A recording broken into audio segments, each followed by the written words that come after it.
Eu vou mostrar para você a foto de dois carros e eu quero que você me fale as diferenças que você percebe entre as duas imagens. Muito diferentes, certo? E que tal essas outras duas imagens? Você consegue perceber uma grande diferença? Afinal, praticamente tudo foi evoluindo de acordo com a tecnologia e conhecimento. Mas agora me fale, quais diferenças você percebe nessa imagem? É triste dizer, mas depois de tantos avanços, o nosso ensino continua praticamente o mesmo. Nesse modelo, apenas um fala e os outros aceitam. Todos precisam estar uniformizados, podendo sair para tomar sol quando ouvirem um sinal, e aquele que for indisciplinado será punido. Com essa mesma descrição, eu poderia estar falando tanto das escolas como das prisões, que colocam as pessoas dentro de uma caixinha, sem a possibilidade de trazer uma nova ideia, de refletir, questionar e de ser uma pessoa criativa. E ao contrário do que muitos acreditam, o nosso QI, que é a única coisa que foi desenvolvida durante anos e anos no nosso ensino, representa apenas 20% dos nossos resultados. Nos outros 80%, temos questões como a inteligência emocional, a criatividade e outras habilidades comportamentais que, muitas vezes, não são nem mencionadas ou são colocadas como matérias complementares. E eu poderia falar de diversas habilidades e conhecimentos que nós deveríamos saber, mas hoje nós vamos focar na criatividade, que é considerada por muitos especialistas como uma das 5 maiores habilidades do futuro. Então, se você quer entender como as escolas matam a criatividade e como nós podemos voltar a ser uma pessoa criativa, fica comigo até o final desse vídeo.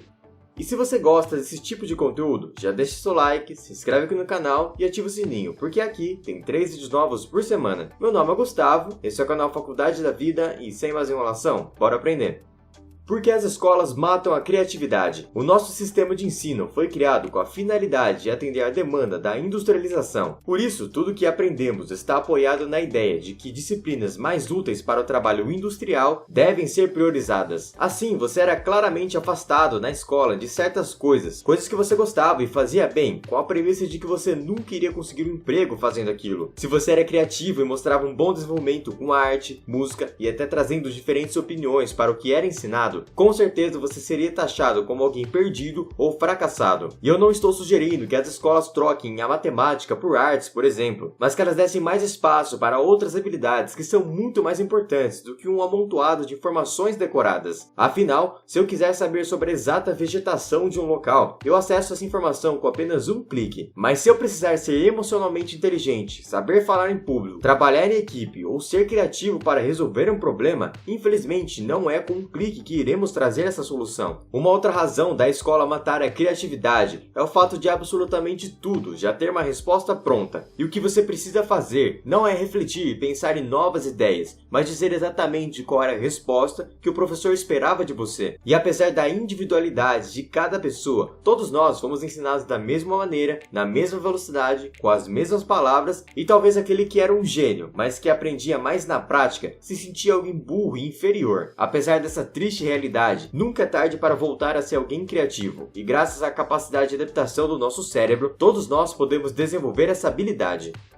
Os mitos da criatividade. O primeiro mito da criatividade é achar que ela é um dom e não é uma habilidade a ser desenvolvida. De acordo com anos de estudos da neurociência, todos nós podemos mudar e criar qualquer novo comportamento mediante esforço, mesmo aqueles traços mais profundos da nossa personalidade. Por isso, saiba que com as estratégias certas, você pode sim ser alguém mais criativo. O segundo mito da criatividade é achar que ser criativo é criar algo do zero. Na verdade, criatividade é um termo errado. O certo seria a combinatividade, pois absolutamente tudo no mundo foi criado a partir da combinação de duas ideias. Você pode me dizer que o pneu, por exemplo, foi uma criação totalmente nova. Apesar disso, o coco já rolava na praia há muito tempo. Por isso, tire esse peso da consciência de que você precisa ser um grande inventor. O que você precisa fazer é apenas combinar duas ideias que já existem no mundo. O terceiro mito da criatividade é a crença de que essa habilidade é útil apenas para artistas. O grande objetivo da criatividade é resolver problemas, e problemas com certeza todos nós temos. Um arquiteto, por exemplo, utiliza a criatividade para resolver o problema de espaço, já o engenheiro utiliza a criatividade para aumentar a eficiência de uma fábrica. Enfim, com certeza a criatividade será muito útil para você, não importa a área de trabalho. O quarto e último mito da criatividade é achar que a criatividade é algo espontâneo, que acontece do nada. Todo mundo acha que uma ideia criativa é aquela que surge de uma hora para outra. Mas se a criatividade é uma ferramenta para a resolução resolução de problema, então pode existir um processo por trás, uma estratégia e algo que você pode implementar para você ser uma pessoa criativa. E é exatamente isso que nós iremos ver agora.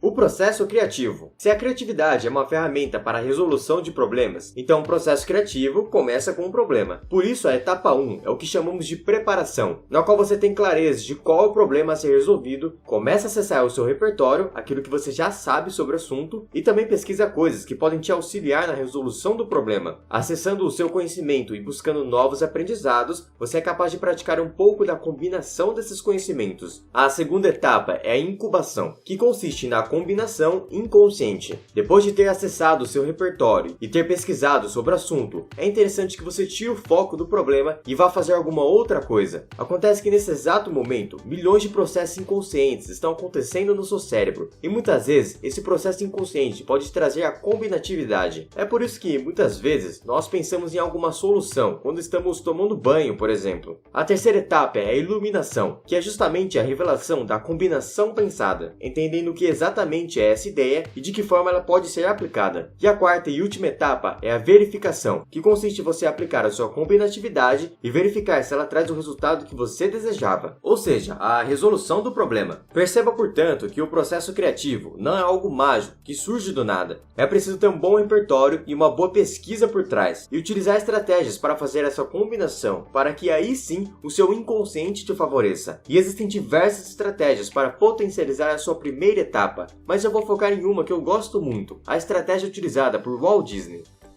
A estratégia Disney. Durante os estudos sobre o processo criativo de Walt Disney, perceberam que ele se dividia em 3 tipos de pensamentos ou personalidade para estruturar a sua ideia: o sonhador, o planejador e o crítico. Quando você tiver um problema em mãos, a primeira coisa que você precisa fazer é se colocar no papel de sonhador, que é aquele que traz diversas ideias, sejam elas vindas do próprio repertório ou de pesquisas. Mas é muito importante que nesse momento você não julgue se essas ideias são viáveis ou não. Apenas vá escrevendo tudo que passar pela sua cabeça, por mais estranho que pareça ser. Depois disso, você vai se colocar no papel de planejador, que é aquele que pensa de que forma cada ideia pode ser colocada em prática. E aqui você também não deve julgar se uma ideia é boa ou não. Apenas crie um plano para cada uma das soluções, mesmo que esse plano seja fora do seu alcance. E por fim, você será o crítico, que é responsável por realizar críticas construtivas sobre cada planejamento, entendendo quais são as fraquezas de cada ideia e de que forma você pode solucionar esses pontos negativos, trazendo maior viabilidade para a sua ideia. Lembre-se que essa estratégia pode ser encaixada na primeira etapa do processo criativo, e depois dela, você pode ir para a combinação inconsciente. Lembre-se que a criatividade é algo a ser desenvolvido. Quanto mais vezes você aplicar a estratégia do processo criativo, melhor para você. Os humoristas, por exemplo, olham para o mundo de uma maneira totalmente diferente, pois eles estão sempre procurando formas de fazer piada com tudo que acontece. Assim, você pode treinar a sua mente para sempre encontrar soluções criativas para situações no seu trabalho.